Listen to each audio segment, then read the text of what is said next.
எல்லாரும் சொல்லுவோமா? சரி, யாரும் சொல்றது டக்குன்னு எந்திரிச்சு உன் பேர் என்னன்னு சொல்லி பார்க்கலாம். ஏமா உன் பேருமா? எந்திரிச்சு சொல்லுமா? ஹேமலதா. குட். சரி, ஓகே. நிஜமாலுமே சொல்ல நீ எல்லாம் வாழ்க்கையில பெரிய ஆளா வருது. என்ன ரீசன் நான் சொல்றேன் கேட்டுக்கோ. என்னைக்கும் ஒரு காரியத்தை முன்னெடுத்து செல்றதுக்கு யாரு அப்படிங்கறத இந்த சமுதாயம் தயங்கிக்கிட்டு இருக்கு. எல்லாத்துக்குள்ளயும் ஆர்வம் இருக்கு. இந்த ஊரை வந்து சுத்தப்படுத்தணும், இந்த ஊர்ல இருக்கிற மக்களை வந்துட்டு சரி பண்ணணும், எல்லாத்துக்குள்ளயும் வந்துட்டு பெரிய உணர்வுகள் வந்துட்டு கொட்டி கிடக்கும். ஆனா யார் எந்திரிச்சு முன்னாடி அதை இனிஷியேட் பண்றது, அதை துவக்கி வைக்கிறதுங்கிறது தான் நம்மளுக்குள்ள கருத்து வேறுபாடே வரும். கரெக்ட் தானே? இப்போ ஹோம்ஒர்க் எல்லாரும் எழுதிட்டு வந்திருப்பா, இல்ல டெஸ்ட் வந்துட்டு எல்லாரும் சொல்லியிருப்பாங்க. திடீர்னு மிஸ் வந்துட்டு அன்னைக்கு அதாவது டெஸ்ட் எழுதுங்கன்னு சொல்றதுக்கு பயமா இருக்கும். ஆனா அன்னைக்கு நல்லா படிச்சுட்டு வந்திருப்போம்.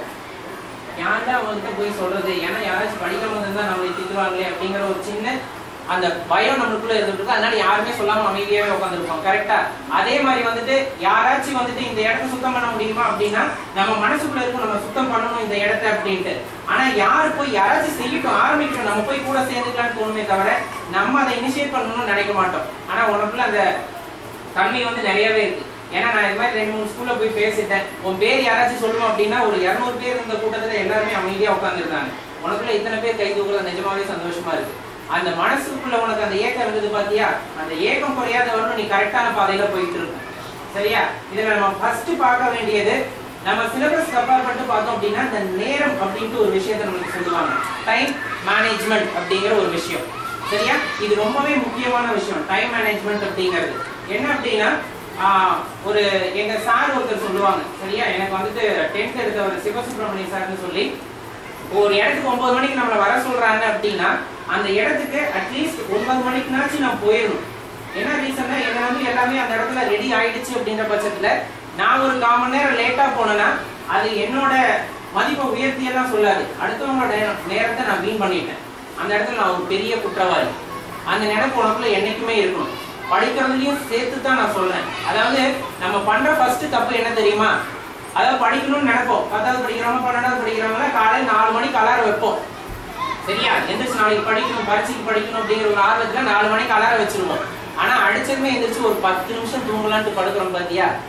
எத்தனை பேர் பண்ணுவோம்? காலையில வந்து 4 மணிக்குலாம் ஒரு 5 மணிக்கு அலாரம் வைக்கிறோம்னு வச்சுக்கோ. ஏதாச்சும் பரீட்சை சமயத்துல ஒரு 5 மணிக்கு அலாரம் வைக்கிறேன், அலாரமும் அடிக்கும், அம்மாவும் எழுப்பி விடுவாங்க, எங்கடா கண்ணா படிடான்ட்டு. இல்லம்மா ஒரு 10 நிமிஷமா நானே எந்திரிச்சிடறேம்மா அப்படின்னு சொல்லிட்டு அது நாம படுப்போம். அதுக்கப்புறம் ஒரு 3/4 மணி நேரம் 1/2 மணி நேரம் ஆயிடும். அந்த இடத்துல தான் நம்ம வாழ்க்கையில ஃபர்ஸ்ட் தோத்து போறோம். என்னைக்கு நம்ம டார்கெட்டை செட் பண்ணதுல இருந்து கொஞ்சம் ரிலாக்ஸேஷன் நீ கொடுக்க ஆரம்பிக்கிறியோ அன்னைக்கு தான் முதல் தோல்வியை நம்ம வாழ்க்கையில செஞ்சுக்கிறோம்.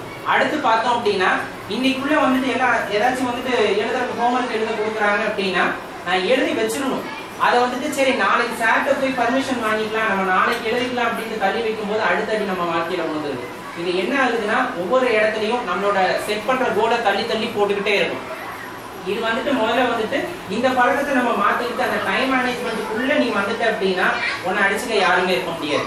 ஏன்னா அன்னன்னைக்கு வேலையை நம்ம அன்னன்னைக்கு முடிச்சுமோ, நம்மளுக்கு ஒட்டுமொத்தமா பின்னாடி போறப்ப பெரிய சுமையே எதுவுமே இருக்காது. எல்லா வேலையுமே நீ முன்னாடியே முடிச்சுட்டியே. அப்ப இந்த இடத்துல உனக்கு என்ன பெருசா பிரச்சனை வரப்போகுது? ஒண்ணுமே கிடையாது. அதுக்கப்புறம் உனக்குள்ள வளர்த்துக்க வேண்டியது தன்னம்பிக்கைங்கிற ஒரு நிகழ்ச்சியை, அதாவது ஒரு செயலை வந்து உனக்குள்ள வளர்த்துக்கணும்.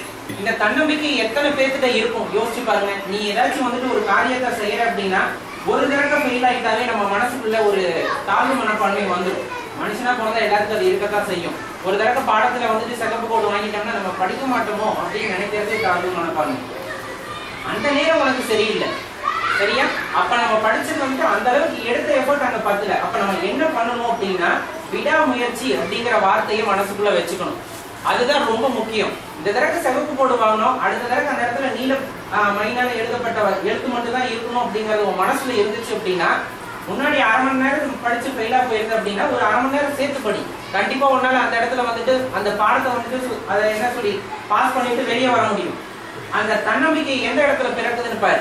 யாராச்சும் மாடு கண்ணு போடும்போது பார்த்திருக்கியா? நம்ம கிராமப்புறத்தை சேர்ந்தவங்க தானே. ஏன் நான் சொல்றேன்னா, ஒரு மனுஷன் பிறந்தான் அப்படின்னா அவன் நடக்கிறதுக்கு குறைஞ்சபட்சம் 1 வருஷம், அதிகபட்சம் 2 வருஷம் நம்ம எடுத்துப்போம்.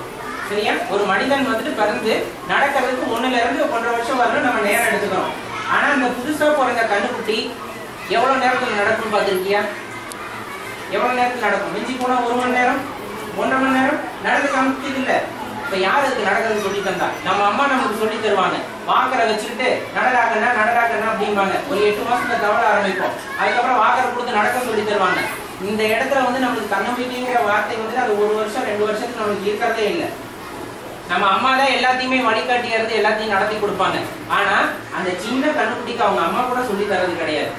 சரியா? பிறந்ததுமே அது எந்திரிச்சு நடக்க நினைக்குது பாத்தியா, அதுதான் தன்னம்பிக்கை. அந்த இடத்துல அந்த கண்ணுக்குட்டி ஜெயிச்சிருது. 1.5 மணி நேரத்துல எந்திரிச்சு நடக்கணும்னா யாருனால நடக்க முடியும்? வாய்ப்பே கிடையாது. அடுத்து நம்ம சொல்லுவோம் 4 கால் இருக்கு சார், பேலன்ஸ் பண்ணி நடக்குது. அந்த 4 காலையும் உபயோகப்படுத்தி நடக்கணும்னு அதுக்கு தெரியுது இல்ல. அந்த முயற்சி தான் அந்த இடத்துல தோத்து போகாம அதை நிக்க வைக்குது. அந்த தன்னம்பிக்கை நமக்குள்ள இருந்தது. ஏதாச்சும் ஒரு இடத்துல தோக்குற மாதிரி இருக்கோம்னா நம்ம தோக்க மாட்டோம், தோக்குற மாதிரி இருக்கிறோம் அப்படிங்கறத மட்டும் தான் நீ நினைச்சுக்கணும். சோ இந்த இடத்துல இருந்து நான் எப்படி வெளியே வர்றது அப்படிங்கிற ஒரு சிந்தனை உனக்குள்ள வளர்த்துக்கிட்டேன்னா கண்டிப்பா நீங்க எந்த இடத்துலயும் தோத்து போக மாட்டேன். வாழ்க்கையிலையும் சேர்த்து தான் நான் சொல்றேன். அதுக்கப்புறம் வந்துட்டு மாணவர்களுக்குள்ள நம்மளுக்கு இருக்கிறது பார்த்தோம் அப்படின்னா இந்த தாழ்வு மனப்பான்மையில எந்த இடத்துல வருது அப்படின்னா கம்பேரிசன். 2 பேர்த்த நம்ம கம்பேர் பண்ண ஆரம்பிச்சிருவோம் எப்பவுமே. உண்மைதானே நான் சொல்றது? யாராச்சும் ஒருத்தர் வந்து புது ஷர்ட் போட்டு வந்துட்டாங்க அப்படின்னா நம்மளுக்குள்ள ஒரு ஏக்கம் வந்துடும். உனக்கு 1000 ரூபாய் போட்டு தான் உங்க அப்பா சட்டை எடுத்து தந்திருப்பாரு, அவன் 500 ரூபாய்க்கு தான் எடுத்திருப்பான். இருந்தாலும் வந்துட்டு என்ன சொல்லுவோம் அப்படின்னா ஐயோ அவன் சட்டை ரொம்ப அழகா இருக்கே, நம்ம ஏன் இப்படி எடுத்துட்டோம் அப்படிங்கிற அந்த மனப்பான்மை உனக்குள்ள வந்துடும். சரியா? அந்த மனப்பான்மைங்கிறத இல்லாம போகணும். இது வந்துட்டு நான் சட்டையில மட்டும் சொல்லல, ஈவன் அடுத்தவங்க படிப்பு மேலேயே இருக்கும். ஐயோ அவன் நல்லா படிக்கிறானே அப்படிங்கிற எண்ணம் இருக்குமே தவிர அவனுக்கு ஈக்குவலா நம்ம படிக்கணுமே அப்படிங்கிற எண்ணம் தான் நம்ம மனசுக்குள்ள வரணும். அப்படி வந்துச்சு அப்படின்னா அந்த பொறாமைங்கிற எண்ணம் இருக்காது, போட்டிங்கிற எண்ணம் வந்துடும். இந்த வேலைக்கு அவன் ஃபர்ஸ்ட் ரேங்க் வாங்கியிருக்கான், நம்மளால ஏன் வாங்க முடியாது? ஏதாச்சும் நம்மளுக்கு தடையா இருக்கு. ஒரு 8 மணி வரலும் தூங்குறோமா, அது 1 மணி நேரத்துக்கு குறைச்சு பார்க்கலாம். இல்ல வந்துட்டு நம்ம படிக்கிறது வந்துட்டு சரியா ஏறலையா 4 தடவை எழுதி பார்க்கலாம். அப்ப கண்டிப்பா உனக்கு ஏதோ ஒரு வழியில வந்துட்டு உனக்கு வாய்ப்பு கிடைச்சிடும் திருப்பி நீ அந்த ஃபர்ஸ்ட் ரேங்க் வர்றதுக்கு. இதெல்லாம் வந்துட்டு நம்ம அதிகமா கவனம் செலுத்த வேண்டிய இடம். அதுக்கப்புறம் பார்த்தோம் அப்படின்னா நம்ம சுற்றுப்புற சூழல். சரியா? முன்னாடி காலத்துல எல்லாம் வந்துட்டு என்ன சொல்றது அப்படின்னா அந்த தொலைக்காட்சி இல்லாத சமயம், வானொலி மட்டுமே இருந்த சமயத்துல கூட விடிய விளக்கு வச்செல்லாம் வந்துட்டு படிச்சாங்க அப்படின்னு நம்ம கேள்விப்பட்டிருப்போம்.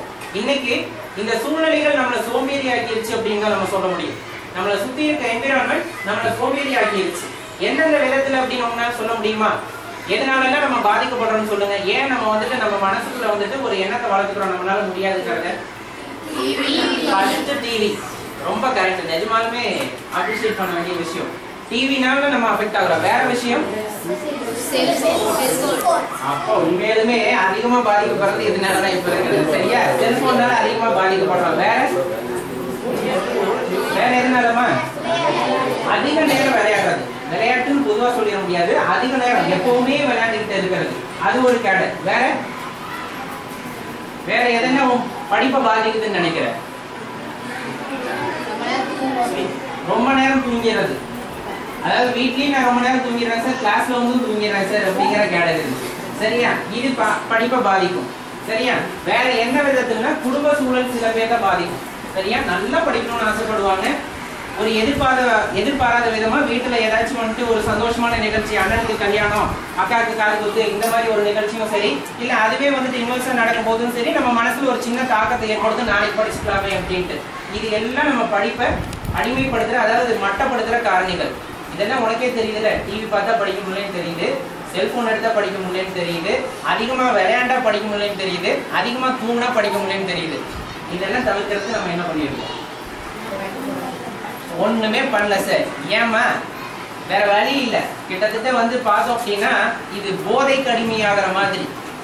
அதே சேனல்ஸை நம்ம பார்த்துட்டு நம்மளை கெடுக்கிறதுக்குன்னே சேனலுக்குள்ள வந்துட்டு என்ன சொல்றது நிகழ்ச்சிகள் நடத்துறாங்கன்னு குற்றம் சொல்ல தெரியும் நமக்கு. கரெக்டு தானே நான் சொல்றது? ஒரு டிபேட் வைக்கிறோம்னு வச்சுக்க, அதாவது தொலைக்காட்சி வந்து நன்மையா தீமையான்னு வச்சா தீமைன்னு பேசுறதுக்கு நிறைய பேர் இருக்கும். கரெக்டு தானே? அந்த தீமையெல்லாம் எடுத்துட்டு நன்மையா எடுத்துக்கணும்னு எத்தனை பேர் நினைப்போம்? ரொம்ப கம்மி தான். சரியா? இந்த எண்ணமெல்லாம் வந்துட்டு நமக்குள்ள ஃபர்ஸ்ட் வரணும். நம்ம வந்துட்டு ஒரு லிஸ்ட் அவுட் போட்டுக்கணும். நம்ம எந்தெந்த இடத்துல லாகிங்கா இருக்கும், அதாவது எந்தெந்த இடத்துல இன்னும் வந்துட்டு அந்த அளவுக்கு வரல, நம்ம மாணவர் பருவத்தை தாண்டி சிந்திக்கிற திறமைக்கு இன்னும் வரல அப்படிங்கிறத நோட்ல எழுதி வச்சுட்டு டிக் அடிச்சு பாரு. எந்த இடத்துலலாம் நீ பெர்ஃபெக்ட்டா இருக்கிற. காலையில 5 மணிக்கு எந்திரிக்க முடியுமா அப்படின்னா யோசிக்க வேண்டிய விஷயம் தான். சில பேர் 4 மணிக்கு எந்திரிச்சிருவாங்க. சரியா? ஆனா 8 மணி நேரம் தூக்கங்கிறது கண்டிப்பா வேணும். இல்லைன்னா உன் மனித மூளை சரியா செயல்படாது அப்படிம்பாங்க. சரியா? அந்த 8 மணி நேரம் தூக்கம் போக நீ எந்த நேரம் தூங்குற, எந்த நேரம் எந்திரிச்சு படிக்கணுங்கிறது ரொம்ப முக்கியம். அன்னைக்கே பாரதி சொன்ன மாதிரிதான். என்ன சொல்லியிருக்காரு பாரதி? காலை எழுந்தவுடன் படிப்பு, மாலை முழுவதும் விளையாட்டு அப்படின்னு சொன்னார் இல்லையா? நம்ம என்ன பண்ணுவோம், காலையில எந்திரிக்கிறது லேட் ஆகிறதுனால அது படிக்கிறது இல்ல. ஆனா பாரதி சொன்ன ரெண்டாவது விஷயத்த கரெக்டா பண்ணுவோம். சரிதானே? காலை முழுவதும் படிப்புன்னு சொன்னாரு. இல்ல பாரதியாரே, நான் கொஞ்ச நேரம் தூங்கிட்டேன், அதனால மன்னிச்சுக்கங்க. ஆனா மாலை முழுவதும் விளையாட்டுங்கிறத ரொம்ப பெர்ஃபெக்ட்டா நம்ம எடுத்துப்போம். இந்த இடத்துல அவர் சொன்ன 2 காரணிகளும் நம்ம எப்ப வந்துட்டு பின்பற்றணும் அப்படின்னா தான் அவர் சொன்ன அந்த வார்த்தைக்கு வந்து உயிரூட்ட முடியும். கண்டிப்பா அவர் கண்ட மாணவர்களை உருவாக்க முடியும். சரியா? அவர் கண்ட மாணவர்கள் எங்கேயோ, அதாவது வேற நாட்டுல இருக்கவங்களோ வேற உலகத்தில் இருக்கவங்களோ கிடையாது. நம்மள மாதிரி ஏழ்மைப்பட்ட மாணவர்கள் மேல வரணுங்கிறது அவர்கிட்ட இருந்த ஒரு உரத்த சிந்தனை. அந்த சிந்தனை வந்து யார் மூலியமா நிறைவேறும் அப்படின்னா நம்ம நினைச்சா மட்டும்தான் அதை நிறைவேற்ற முடியும். இத்தனையும் பிரச்சனைகள் இருக்கு.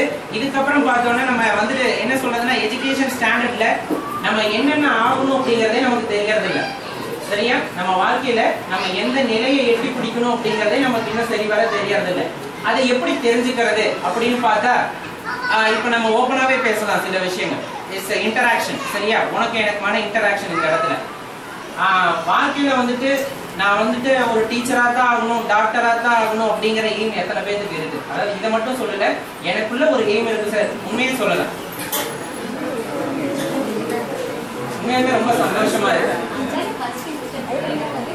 சரியா? யாராச்சும் எந்திரிச்சு சொல்லுமா, நீ சொல்லுடா, நீ என்ன ஆகணும்னு ஆசைப்படுற? என்னமா? எலக்ட்ரானிக்கல் இன்ஜினியரிங் ரொம்ப கிளியரா இருக்கான். அப்புறம் வேற யாராச்சும்?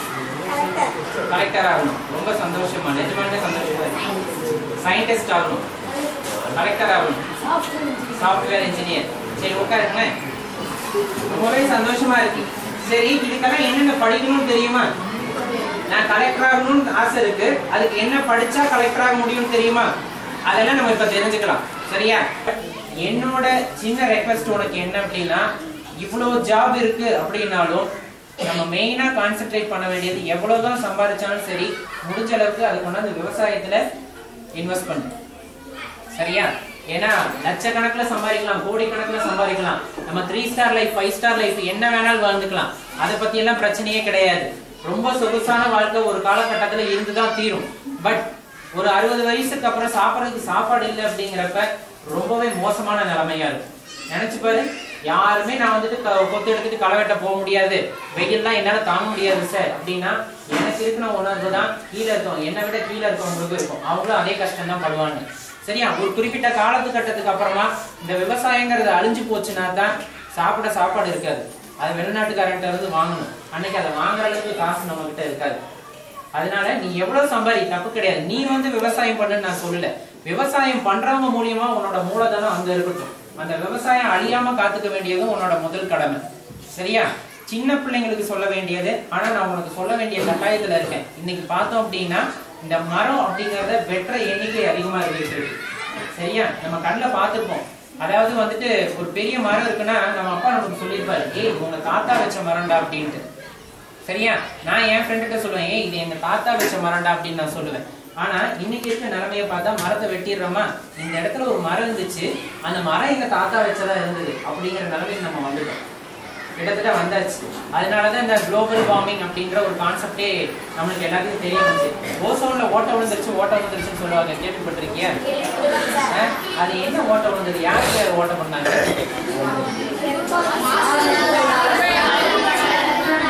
அது என்ன நம்மளாலதான். கரெக்ட் தானே? வளர்ந்து வர அந்த தொழில்நுட்பத்துல வந்துட்டு வெளியேற்ற அந்த கரியமில வாயு அதிகமா வெளியேறனால அந்த செக்யூரிட்டி லேயர் வந்துட்டு டேமேஜ் ஆயிடுச்சு. சரியா? அதனால என்ன பிரச்சனை வருதுன்னு நம்மளுக்கு தெரியுது.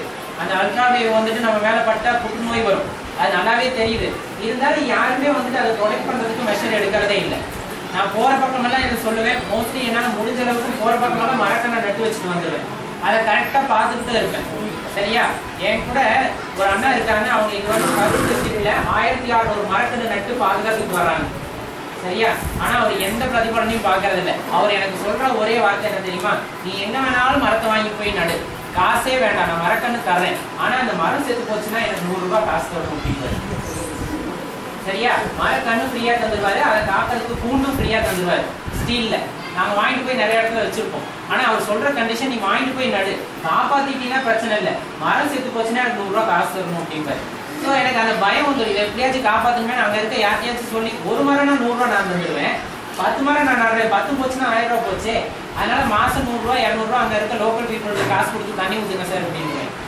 சரிட்டா, அது எப்படியும் அந்த மழைக்காலம் வர்றவங்களுக்கு காப்பாற்றி விட்டா போதும், அந்த மழைக்கு மேல அது காப்பாற்றி எழுந்திருச்சு. சரியா? இந்த மாதிரி ஒரு தாத்தாவை பஸ்ல எதிர்ச்சியா பார்க்க நேர்ந்ததுமா. இது வந்துட்டு என்னால லைஃப்லயே மறக்க முடியாத இன்சிடென்ட்.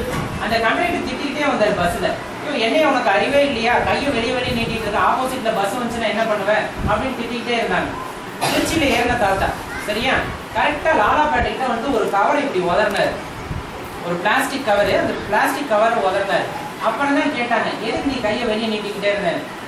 யாருக்குமே உலகத்தை அவர் சொன்னது ரொம்ப பாக்குற, நல்லா தாடி வச்சுட்டு வெள்ளை தாடி, ரொம்ப வயசான தாத்தா. அவர் சொல்ற ஒரு ஸ்டேட்மெண்ட்டை கேளு, யாருக்குமே உலகத்தை காப்பாற்றணும்னு அக்கறை இல்லை, எனக்கு இருந்தாலும் என்ன திட்டுறீங்க, நான் என்ன பண்றது அப்படின்னாரு. யாருக்குமே புரியல அவர் பேசுனது. கடைசி அவர் என்ன பண்ணியிருக்காருன்னு பார்த்தா இவ்வளோ பெரிய கவர் நிறைய புளியங்கொட்டை எடுத்துட்டு வந்திருக்காரு. சரியா? ஆத்தங்கரையில ஒவ்வொன்றா வீசிக்கிட்டே வந்திருக்காரு. நான் வீசுற ஒரு விதை முளைச்சு வராதா, அது மரமாகாதா? நான் போட்ட மரம் நான் பெருமையா சொல்லிக்குவானே. இது வரணும் கிட்டத்தட்ட 10,000 வரைக்கும் மேல தமிழ்நாடு ஃபுல்லா ஒரு போற பக்கம் எல்லாம் போட்டிருக்காங்க. எனக்கு அப்ப ஒரு காலத்தொடுக்கு போகணும்னு தோணுச்சு. எதுமா அந்த சிந்தனை யாருக்குமே இல்லை. முடிஞ்ச அளவுக்கு அந்த மரத்தை வெட்டி காசு சம்பாதிக்கணும்னு நினைக்கிறோமே தவிர அந்த மாதிரி நல்ல எண்ணம் யாருக்கு இருந்திருக்கும் யோசிச்சு பார்த்தீங்க. மரத்தை நடக்கூட வேண்டாம், நம்ம குடிச்சிட்டு மீதி அந்த வாட்டர் பாட்டில் இருக்கிற தண்ணியை கொண்டு போய் ஊற்றிட்டு போ, பெரிய சேவையை அந்த மரத்துக்கு கிடைக்கிற கொஞ்சோண்டு சாப்பாடு இல்லையா?